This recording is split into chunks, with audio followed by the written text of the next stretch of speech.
হৈছে এটি 8 বছৰীয়া কন্যা শিশুৰ মৃতদেহ। নমস্কাৰ, মই মৃদু পৱনে স্বাগতম জনাইছো নিউজ 18 অসম নৰ্থ ইষ্টৰ ডিজিটেল লাইভলৈ। আৰু প্ৰথমতে আপোনালোকক শুনাই ল'ব খুজিছো এগৰাকী দুখিনী মাতৃৰ হিয়া ভগা কান্দোনৰ এটা অতি দুখ লগা ভিডিঅ'।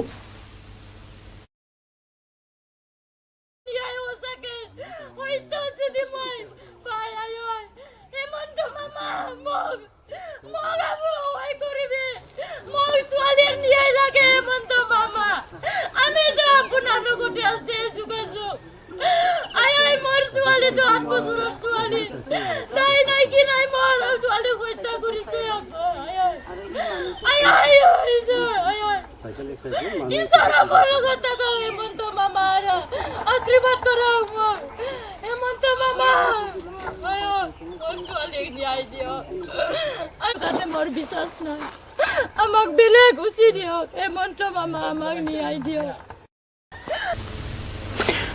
কণমানি কন্যাক হেৰুৱাই বুকু সুদা হোৱা এইগৰাকী মাতৃয়ে এতিয়া হিয়া ঢাকুৰি কান্দিছে। অভিযোগ উত্থাপন হৈছে আৰক্ষীৰ বিৰুদ্ধে।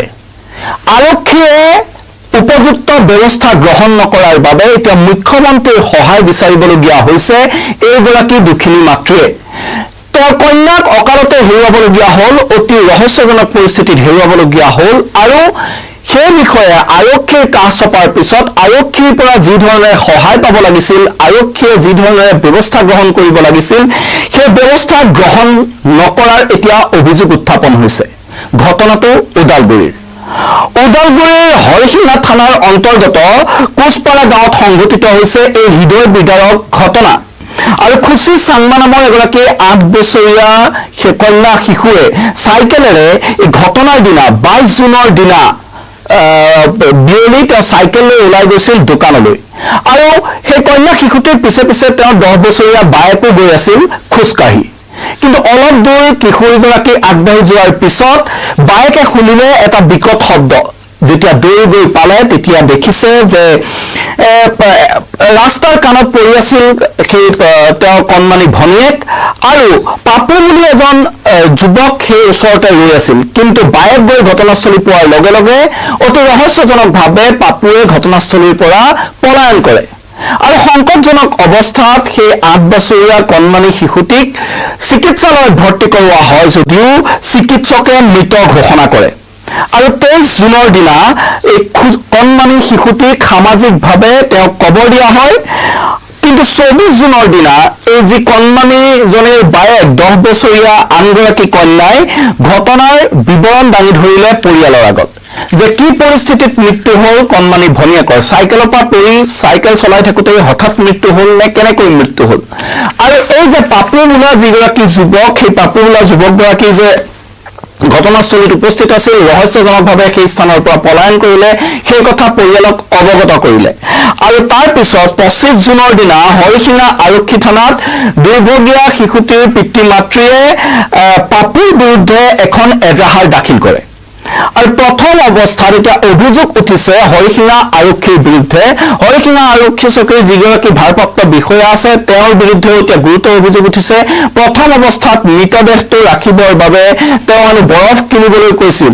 কিন্তু গাঁওৰক্ষী বাহিনীৰ সম্পাদকলৈ ফোন কৰাৰ পিছতে হঠাৎ তেওঁৰ কথা সলনি হৈছিল আৰু কোনো ধৰণৰ মৰণোত্তৰ পৰীক্ষা নকৰাকৈ সেই শিশুটিক মৰণোত্তৰ পৰীক্ষা কৰাৰ পৰা বিৰত আছিল। আৰু এই গোচৰ ৰুজু কৰিবলৈ অস্বীকাৰ কৰা বুলি অভিযোগ উত্থাপন কৰিছে পৰিয়ালে। আৰক্ষীয়ে এতিয়া সেই সন্দৰ্ভত গোচৰ ৰুজু কৰিবলৈ অস্বীকাৰ কৰা বুলি অভিযোগ উত্থাপন কৰিছে। আৰু তাৰ পিছতে পৰিয়ালে যেতিয়া এই বিষয়টোক লৈ তেওঁলোকে মাত লাগিলে, তেতিয়া আদালতৰ নিৰ্দেশত অৱশেষত আৰক্ষীয়ে কবৰ খান্দি উলিয়াবলগীয়া হ'ল কন্যা শিশুটিৰ মৃতদেহ। আৰু আৰক্ষীৰ বিৰুদ্ধে এতিয়া গুৰুতৰ অভিযোগ উত্থাপন হৈছে যে এই শিশুটিক হত্যা কৰি তেনেদৰে এক দুৰ্ঘটনাৰ ৰূপ দিবলৈ চেষ্টা চলোৱাৰ বুলি পৰিয়ালে অভিযোগ দিয়াৰ পিছতো ঘটনাৰ গোচৰ ৰুজু কৰিবলৈ অস্বীকাৰ কৰাৰ অভিযোগ উঠিছে। আৰু গাঁওৰক্ষী বাহিনীৰ সম্পাদকলৈ ফোন কৰাৰ পিছতে OCয়ে গোচৰ ৰুজু কৰিবলৈ অস্বীকাৰ কৰা বুলি এতিয়া অভিযোগ উত্থাপন হৈছে।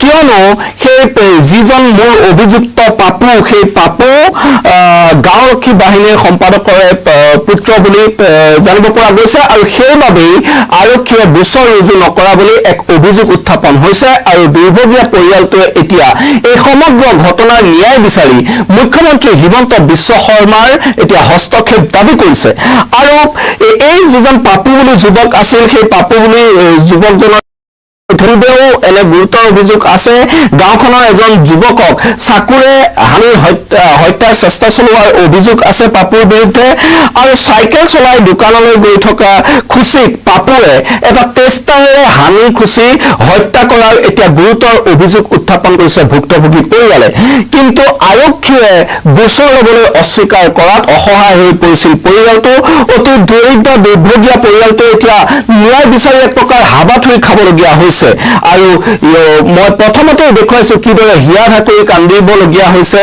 কণমানি শিশুটিৰ মাতৃয়ে আৰু তাৰ পিছত অৱশেষত যেন আদালতৰ নিৰ্দেশতহে গা লৰিল আৰক্ষীয়ে এতিয়া মৃতদেহ কবৰৰ পৰা খান্দি উলিয়াই আদালতৰ নিৰ্দেশৰ পিছতহে মৰণোত্তৰ পৰীক্ষাৰ ব্যৱস্থা কৰিছে এই ঘটনাক লৈ তীব্ৰ চাঞ্চল্যৰ সৃষ্টি হৈছে সমগ্ৰ অঞ্চলটোত এই মুহূৰ্তত মোৰ ওচৰত আৰক্ষীৰ কিছু ভাষ্য আছে সেই ভাষ্যও মই আপোনালোকক শুনাই ল'ব বিচাৰিছো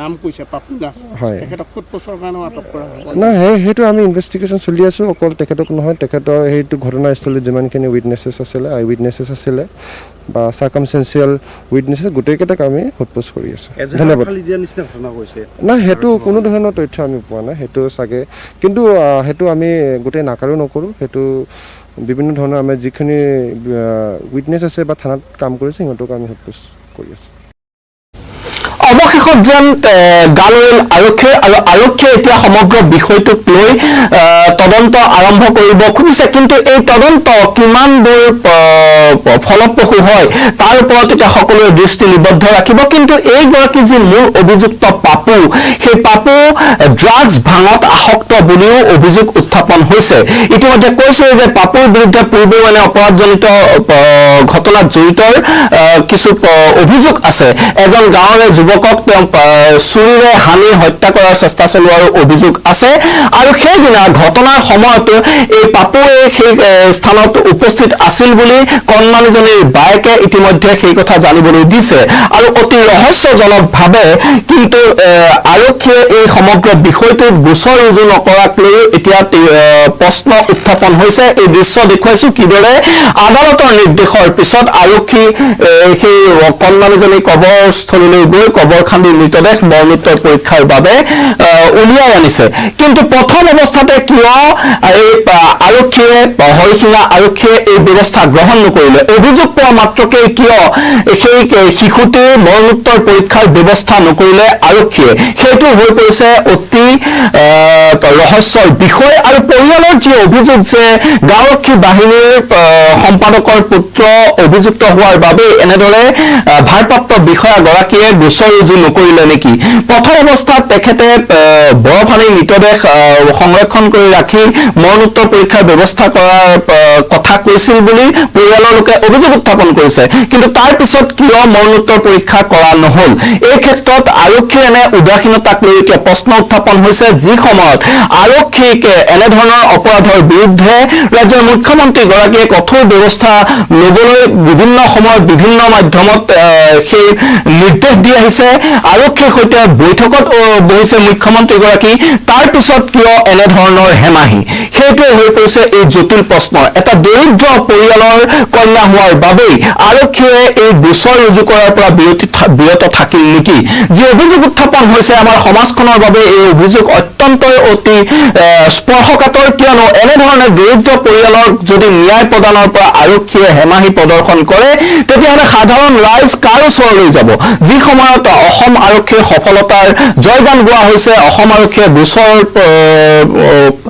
নিষ্পত্তি কৰাৰ ক্ষেত্ৰত দেশৰ ভিতৰতে সফলতা অৰ্জন কৰা বুলি কোৱা হৈছে সেই সময়ত কিন্তু অসম আৰক্ষীৰ বিৰুদ্ধে উত্থাপিত এই গুৰুতৰ অভিযোগে এক তাৎপৰ্য বহন কৰিছে সঁচাকৈ দৰিদ্ৰ ৰাইজৰ বাবে অসম আৰক্ষীৰ কৰণীয় নাই নেকি দৰিদ্ৰ ৰাইজক এনেদৰে অসম আৰক্ষীয়ে অৱজ্ঞা কৰে নেকি গাঁওৰক্ষী বাহিনীৰ পৰিয়ালৰ লোক হোৱাৰ বাবেই আৰক্ষীয়ে এতিয়া তেওঁক অভিযুক্তক ৰক্ষণাবেক্ষণৰ চেষ্টা চলাব নেকি, এনেধৰণৰ প্ৰশ্ন উত্থাপন হৈছে। অৱশ্যে আৰক্ষীয়ে মৰণোত্তৰ পৰীক্ষাৰ এতিয়া আদালতৰ নিৰ্দেশৰ পিছত ব্যৱস্থা কৰিছে। মৰণোত্তৰ পৰীক্ষাৰ প্ৰতিবেদনৰ হয়তো সকলো কথা পোহৰলৈ আহিব। আন এক অভিযোগ মতে যে যি কন্যা শিশুটিৰ দেহত আঘাতৰ চিনো আছে। পৰিয়ালটোৱে অভিযোগ উত্থাপন কৰিছে যে এটা টেষ্টাৰেৰে হানি খুচি পাপু বোলা যুৱকজনে সেই শিশুটিক হত্যা কৰিলে। এতিয়া মৰণোত্তৰ পৰীক্ষাৰ প্ৰতিবেদনত স্পষ্ট হ'ব যে কি পৰিস্থিতিত কেনেদৰে মৃত্যু হৈছিল শিশুটিৰ, আৰু আৰক্ষীৰ উচিত তথা প্ৰকৃত তদন্তহে এই ক্ষেত্ৰত এই হতভগীয়া পৰিয়ালটোক ন্যায় প্ৰদান কৰিব পাৰিব। এই ক্ষেত্ৰত ওদালগুৰি আৰক্ষী অধীক্ষক গৰাকীৰ ভূমিকাও কিন্তু অতি গুৰুত্বপূৰ্ণ হ'ব।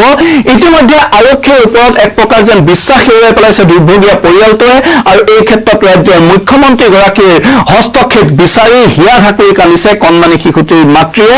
সেই মন্তব্য ইতিমধ্যে আপোনালোকক দেখুৱাইছো, আৰু ইয়াৰ পিছত ৰাজ্য চৰকাৰ তথা প্ৰশাসনে এই অতি স্পৰ্শকাতৰ বিষয়টোক লৈ কি ব্যৱস্থা গ্ৰহণ কৰে সেয়া কিন্তু লক্ষণীয় হ'ব। তাৰ ওপৰত দৃষ্টি ৰাখিব সমগ্ৰ ৰাজ্যবাসীয়ে। এই মুহূৰ্তত মই মৃদু পৱনে বিদায় লৈছো।